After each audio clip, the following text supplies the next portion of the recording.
These Paducah, Kentucky cops rifled through this man's personal property for over an hour to try to find something, anything, to incriminate this innocent man with. Stay tuned, you'll find out they did charge him, but they charge him with something that you probably have in your pocket or somewhere in your vehicle right now. But here's the deal. Here's the deal. But here's the deal. So here's the deal. And here's the deal. Here's the deal. Here's the deal. Because here's the deal. Here's the deal. You either give me your ID or you go to jail. How about that? Catch me outside. How about that? How about that? How about that? Here's the deal. In pursuit of a Mazda heading south on 3 Points Road.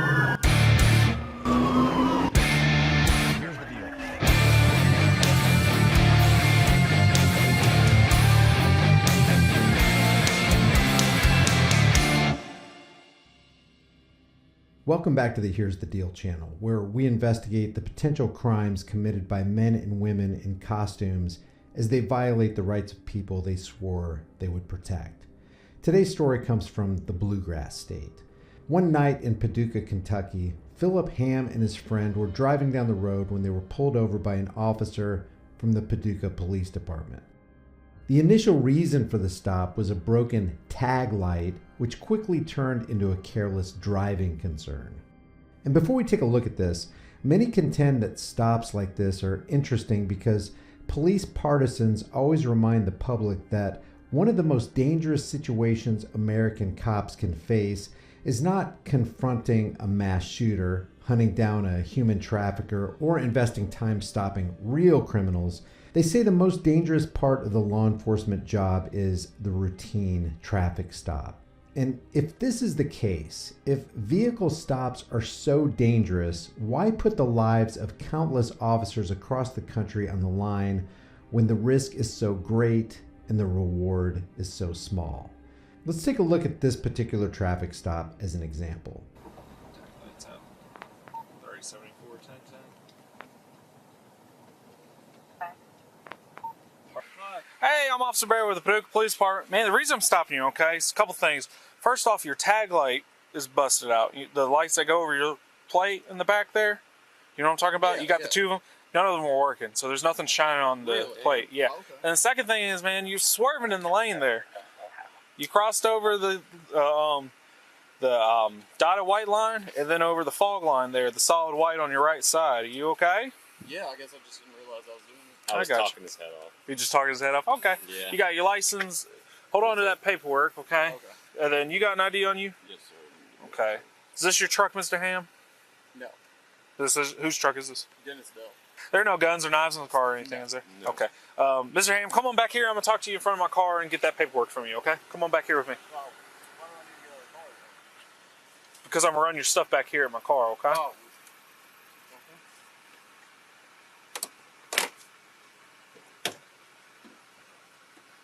Just stay in the car. We'll get out of here in just a second. Stop talking to police.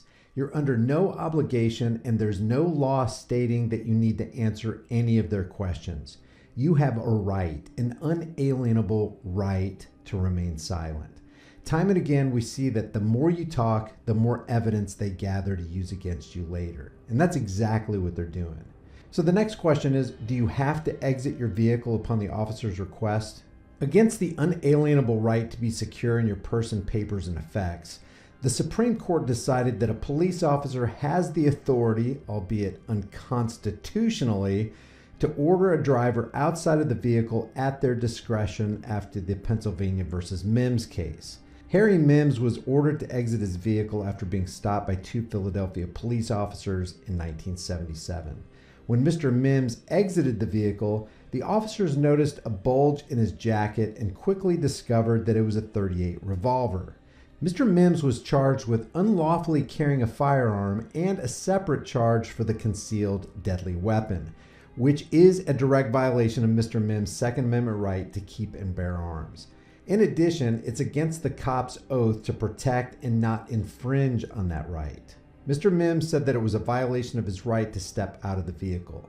But the Pennsylvania Supreme Court ruled that ordering a person out of his car is a, quote, reasonable and minimal intrusion of his freedoms, essentially ruling that it is lawful for a Pennsylvania police officer to order you to exit the vehicle. In 1997, the Maryland versus Wilson case gave cops authority to order passengers out of the vehicle as well. These two cases, among others, show you what side the courts are actually on. They take a strong stand on the side of the corporately owned, policing for profit road pirates and not the rights of the people. After talking way too much and exiting the vehicle, Mr. Ham was forcefully searched in violation of his inalienable Fourth Amendment right. Let's take a look. Knives or anything? No. Okay. Just No, reach. it doesn't mean you need to search. Well, me, I can pat you down. You're reaching around. No, Hold on. man. No, I ain't reaching around shit. Yeah, you're reaching in your pockets. As soon as you come out the car, I'm going to frisk you, okay? Man, what? Call my lawyer, dude. I mean, this is crazy. What do you need to call a lawyer for?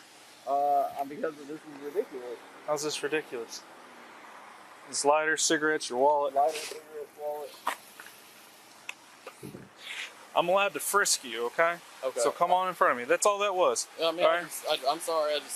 You're digging in your pockets. You're pulling up your pants, which I get. But then when I say something about it, I feel you. You keep having your hands in your pocket. I don't know if you got a gun. Yeah. Now? Okay. I don't know if you got a gun or not. I get it. Okay. You know how many cops get shot?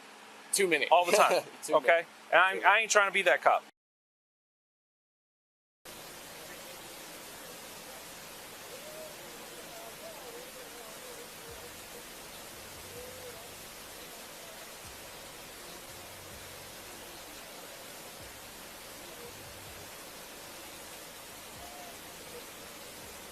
Now we're going to watch the cop throw a flurry of questions at Mr. Ham in order to get him to divulge more information that the cops can and will use to incriminate him.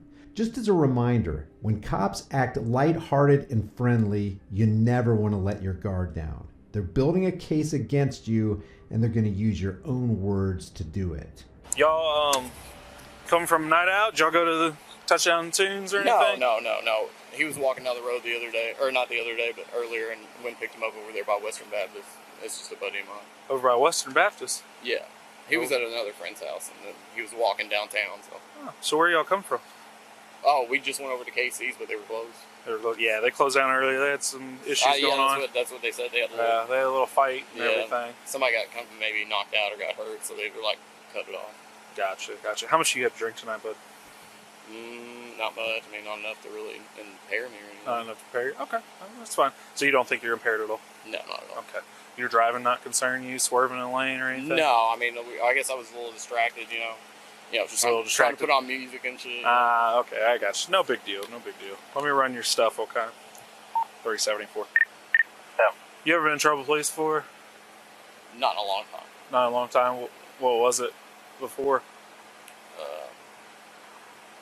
Like amended to attempted tampering with physical evidence. But I mean, it's been. What was? I don't know. I mean, I'll look it up. I'm just asking. Oh yeah, no. What is it? Like tampering of what? No, attempted tampering with physical evidence. It wasn't even like it was like drugs or something. No, it was like a charge that they came up with, like What do you mean? Because I had an attorney, so like they worked something out. Well, I'm saying, what were the original charges? I mean, I guess I was asleep in a parking lot or whatever, and I guess they thought I was intoxicated. But I mean, that's like 8-9 years ago. 8-9 years ago. Okay. But other than that, I haven't even had, maybe a speeding ticket in Tennessee. 374. Gotcha. All right, so here's the deal, man. Let me ask you real quick to run some simple tests for me, okay? Because your driving's concerning me. You've been drinking. I can smell it off of you, okay? Okay. All right. Here's what I'm going to ask you to do real quick. Say your alphabet from D to Q without singing it. From D to Q without singing it. D, E, F, G, H, I, J, K, L, M, N, O, P, Q. All right, count backwards, 74 to 56. 74 to 56 backwards. 74, 73, 72, 71, 70, 69, 68, 67, 66, 65, 64, 63, 62, 61, 60, 59, 58, 7. And yet, with all the time they invested, with all the tyranny they enacted, they couldn't find anything.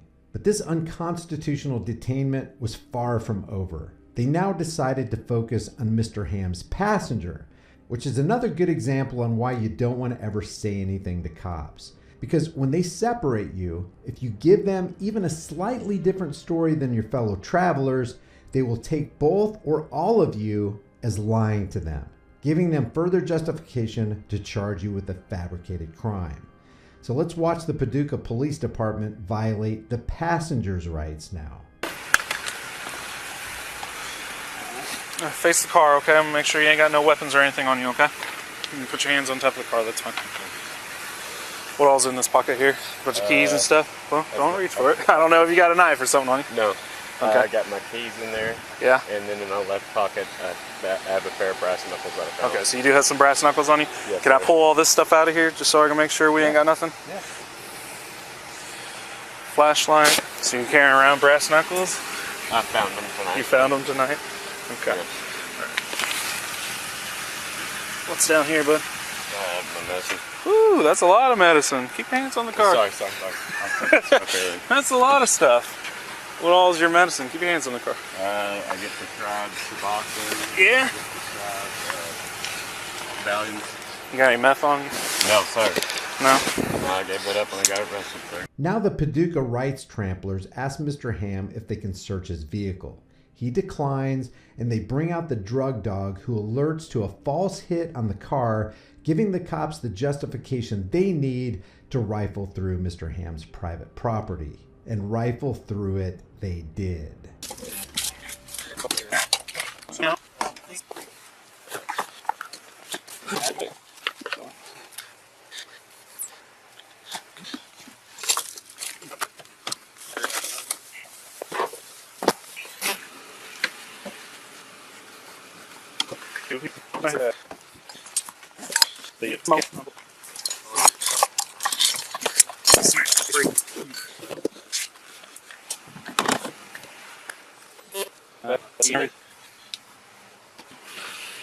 They found nothing in the car, which some claim may indicate that this dog was trained to falsely alert. Since they didn't get what they tried so hard to find, they decided to test the cash that Mr. Ham had in his wallet. They conducted the test on the car, and sure enough, they were able to determine that some of his Federal Reserve notes tested positive for several molecules of meth. For that trace amount of drugs, they hauled Mr. Ham and his passenger to be booked in the Gray Bar Hotel for the night, charging Mr. Ham with felony possession, which is a charge that carries 1 to 3 years in prison and up to a $10,000 fine. And just as a side note, detailed experiments, research, papers, and reports have concluded that up to 90% of all currency in everybody's pockets will almost always test positive for the presence of drugs, as well as other gross things like fecal matter. Hegemonic policing is the concept where police use their perceived power not in the pursuit of public safety, but to project their authority in a way that is both symbolic and revealing. The purpose of this projection ensures that the absurd debate in America about policing, that you're either for it or against it, continues to the point where it prevents a real discussion on how policing can and should be reformed. This unchecked authority police exercise without restraint often leads to unjust results like this. It's the immoral, unthinking precept that might always makes right. Just listen to the contempt this cop has for the rights of these two men that they went out of their way to throw into a cage. Denied consent, very nervous when I asked him questions about drugs in the vehicle. He looked away. When he got out of the car, I frisked him and immediately goes, "Oh, you can't do that. I want my lawyer present." Front passenger has manufacturing meth charges. Last name's Ham, Hamm. We all know there are many examples of cops like these who go out of their way to generate revenue for the state. They don't care about your rights, they don't care about your property, and they don't care about you. If there was ever a time to stand up and not back down from your rights, that time is now.